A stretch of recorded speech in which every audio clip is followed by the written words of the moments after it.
Au sens ça, et je suis déjà en train d'interpréter déjà dans mes rêves même. Parce que, justement, pour que Jésus, déjà voilà pourquoi il dit que ton esprit, Jésus dit, voici, je suis à la porte, je frappe. Ça veut dire quoi? Ça veut dire que si toi, tu donnes une ouverture, il frappe à ta porte. Parce que c'est pas pour rien que tu es monté dans ce live. Moi, je suis un disciple du Christ.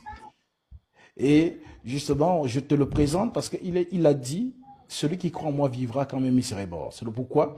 En fait, c'est comme si aujourd'hui, tu es engagé. Tu as écouté, voilà son disciple qui t'a présenté son message. Et maintenant, voilà pourquoi je te pose cette question, puisque David dit, même quand je traverse l'ombre de la vallée de la mort, je ne crains aucun mal car tu es avec moi. C'est pourquoi je t'ai dit, si jamais tu traverses cette fameuse vallée, et que justement, parce qu'il y a ce qu'on appelle la mort, l'ange de la mort a le pouvoir sur ceux qui ont refusé la vie, en d'autres termes, Jésus. Parce que Jésus a dit cela, je suis la vie. Celui qui croit en moi vivra quand même il serait mort. Pas. La mort, c'est juste une porte d'une vie à une autre. C'est pourquoi j'ai même, dit, le concept tu es déjà mort. de vie, ça n'existe pas. Tu es déjà mort.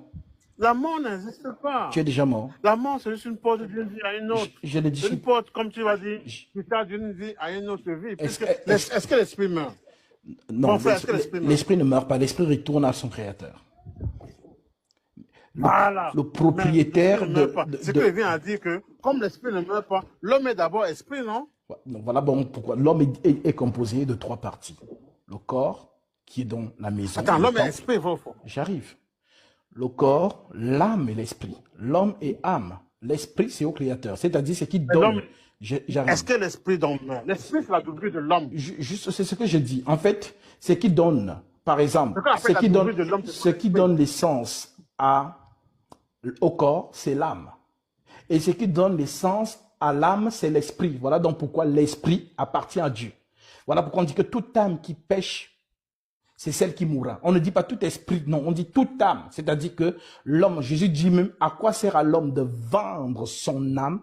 À quoi sert à l'homme de gagner le monde que de perdre s'il perd son âme? Ça veut dire que toi, c'est l'âme. Toi, ce n'est pas le corps qui me parle là. Toi, le corps que tu utilises, c'est une maison, c'est un habit que tu portes et que tu vas laisser à un moment donné. Ça veut dire que celui qui sortira de ce corps, c'est ton âme.